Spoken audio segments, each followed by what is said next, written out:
Yung t-shirt ko, naka-promo. Dating 999. Ngayon, 998 na lang. Tangina, sugod na guys. Konti na lang to. Nakapag-isip-isip ako na, bakit hindi ako gumawa ng promo? Na yung t-shirt ko na binibenta 999, 998 na lang. Naka-discount kayo ng piso. Tangina, swerte!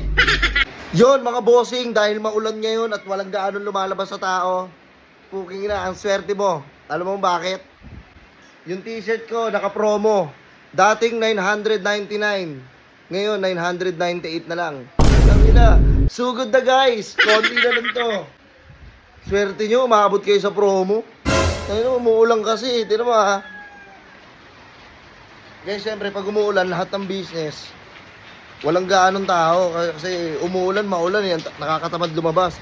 Kaya nakapag-isip-isip ako na, syempre, bilang entrepreneur, nakapag-isip-isip ako na, bakit hindi ako gumawa ng promo? Na yung t-shirt ko na binibenta 999, 998 na lang. Naka-discount kayo ng piso. Tangina, swerte! Ito. Guys, konti na lang to. Kaka-restock lang namin. Ito na lang natira. Kaya guys, message nyo na yung ate ko. Swerte nyo, nakaano kayo sa promo. Ayun yung ate ko. Message nyo yan. Ito yung Facebook niya. Oh. Yan. Oh, swerte nyo. Bihira ako magbigay ng promo eh. Tanga na, bilib din ako sa sarili ko eh. Alam mo bakit? Tanga na, naisip ko yun. Ang nakakaisip lang gumagawa ng promo, isang malaki at successful entrepreneur. Ako yun.